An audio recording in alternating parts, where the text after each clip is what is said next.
Hi friends, అందరూ నమస్తే. నేను ఇల్లు ముచ్చలకు స్వాగతం.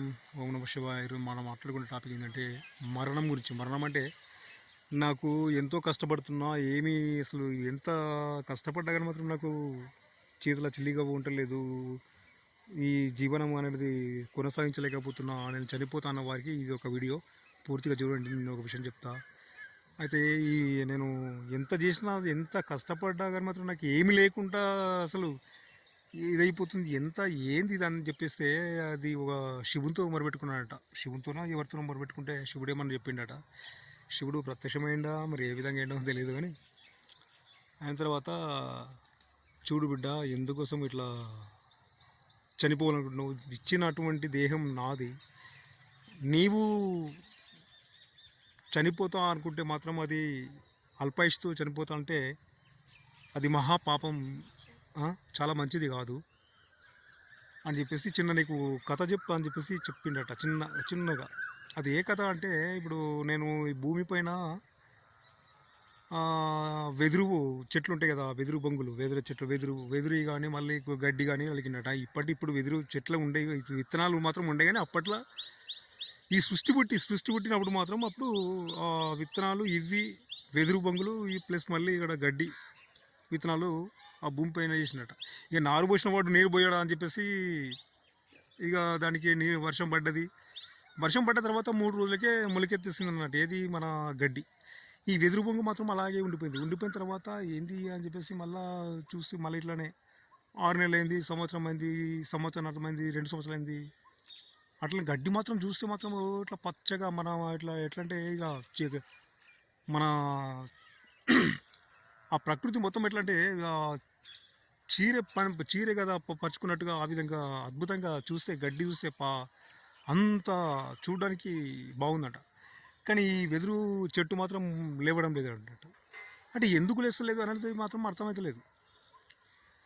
అంటే ఆ వేర్లు మాత్రం అది బాగా చేసుకుంటుంది. అయితే అది ఇప్పుడు ఉరిమినప్పుడు చూడండి, మీరు ఎప్పుడైనా వర్షాకాలంలో ఉరినప్పుడు అది ఒక అర్ధగజం ఇట్లా పెరుగుతుంది అని చెప్పేస్తారు. మీకు తెలిసిన వాళ్ళు కామెంట్ చేయండి. ఉరుముతో చూడు, వర్షం పడ్డప్పుడు ఉరిమినప్పుడు ఆ అర్ధగజం పోతుంటుంది, లేదా ఇంత లేస్తుంది అని 3 అంగుళాల పొడుగు వెదురు చెట్టు లేస్తుంది అని అంటారు. అయితే ఇక్కడ మనం ఆలోచించాల్సిన విషయం ఏంటంటే, అక్కడ వాడు చనిపోతాడు అని అన్నప్పుడు కష్టాలు ఎవరికి వస్తాయి? ఇప్పుడు 1,80,00,000 చిల్లర జీవరాశులలో ఉన్నటువంటి మానవ జన్మనే ఉత్తమమైనది కాబట్టి చావకు బిడ్డ, ఇది కథ అనేసరికి మళ్ళీ దాదాపుగా 5 సంవత్సరాలు అయింది. 5 సంవత్సరాలు అయిన తర్వాత అప్పుడు ఈ చెట్టు అనేది అప్పటిదాకా అంతే ఉన్న తర్వాత 5 సంవత్సరాలకు అది మొత్తం బలంగా ఏర్పరచుకున్నది అంటారు వేర్లు. ఈ వేర్లు ఇప్పుడు నేను ఈ చెట్టు నేనే పెట్టిన. ఇది మారేడు చెట్టు, మన పత్రి చెట్టు కానీ కూడా అంటారు.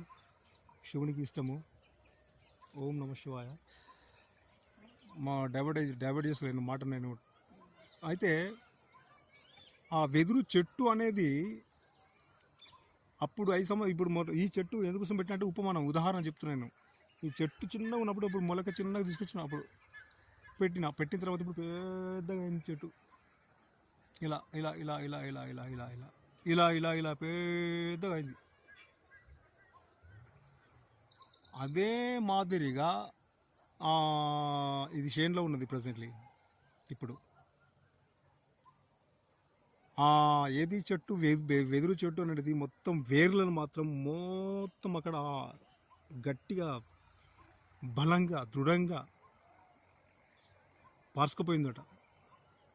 వర్షం వచ్చిన మాత్రం అప్పుడు పెరిగింది. వర్షం వచ్చిన తర్వాత పెరిగింది, పెద్దగా అయింది. ఇక అప్పుడు కొంతమంది వచ్చిన మాత్రం కొట్టేసుకొని పోయి కొన్ని. ఇప్పుడు మనకు అప్పుడు ఎడ్లు, ఇప్పుడు ట్రాక్టర్లు వచ్చిన మాత్రం అప్పుడు ఎడ్లు ఉండే కాబట్టి ఆ వెదురు కర్రలతో కొన్ని కొట్టాలు కూడా ఎదురు ములికట్టల కోసం అని చెప్పేసి కుట్టి మాత్రం దాన్ని పీక్తే మాత్రం అది ఎల్లకుండా అయిపోయింది. ఈ గడ్డి మాత్రం పీక్తే మాత్రం వచ్చేసింది.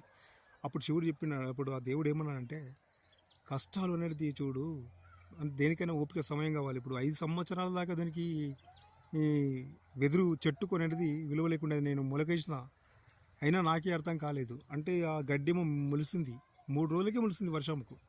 కానీ ఇది 5 సంవత్సరాల ఓపిక పడితే అది అంత చెట్టు ఇదైపోయింది. అంటే నువ్వు చేసిన ప్రయత్నం గుడక, నువ్వు చేసిన కష్టం గుడక ఫలితము ఇస్తా ఇస్తా ఇస్తా. నువ్వు మాత్రం కష్టపడు, కష్టపడింది మాత్రం నేను ఫలితాన్ని ఇవ్వను, ఓపిక పట్టు అని చెప్పాడట శివుడు. అంటే దీంట్లో నాకు కొంతమంది అంటారు, నేను చనిపోతా, నాకు ఇది ఎంత చేసినా ఏముంటలేదు, ఏం చేస్తలేదు, ఈ భార్యలద్దు, పిల్లద్దు, ఏమద్దు. ఎందుకోసం చనిపోతావు? భగవంతుడు ఇంత మంచి దేహాన్ని ఇచ్చిండు, ఇంత మంచి శరీరాన్ని ఇచ్చిండు. ఎందుకు మరణం? ఉన్న రోజులు శివనామస్మరణ చేయాలి, ఉన్న రోజులు భగవన్ నామస్మరణ భక్తిలో ఉండాలి, ముక్తిలో ఉండాలి. భక్తి ముక్తి రెండు ఉండాలి, లేబోని కాదు. అక్కడ సంసారం చేయాలి, ఇక్కడ భక్తి ఉండాలి. అయితే ఈ విషయం ఏంటంటే, జరిగినటువంటిది ఏంటంటే, మీరు ఎవరైనా అఘాయిత్యానికి పాల్పడతానంటే అది చాలా మహాపాపం. అఘాయిత్యానికి మాత్రం ఎటువంటి వాళ్ళు కూడా పడకండి, దయచేసి చెప్తున్నా. మీకు చెప్పాను కదా, వెదురు చెట్టు 5 సంవత్సరాలకు ఆ కూకటి వేళ్ళతో పెకిలించిన మాత్రం అది పెకలలేదంట, పట్టిన మాత్రం అంత దృఢంగా గట్టిగా తయారైపోయింది. ఈ మొల ఇది గడ్డి ఏంది, పీకేస్తే వచ్చేది అన్న. అందుకోసమే కష్టాలు అనేది మనిషికి మాత్రమే తప్ప జీవరాశులకు అనేది కాదు. దయచేసి ఎటువంటి వాళ్ళు కూడా అఘాయిత్యాలకు పాల్పడకండి. కామెంట్ మాత్రం చేయండి ప్లీజ్, లైక్ మాత్రం తప్పకుండా చేయండి. ఒకవేళ మీ ఫ్రెండ్స్ ఎవరైనా అఘాయిత్యం చేసుకుంటా, నాకు కష్టాలు వచ్చినాయి అన్న వాళ్ళకు వీడియో షేర్ చేయండి, కొంచెం ఉపయోగపడుతుండొచ్చు భయ. ఓం నమః శివాయ.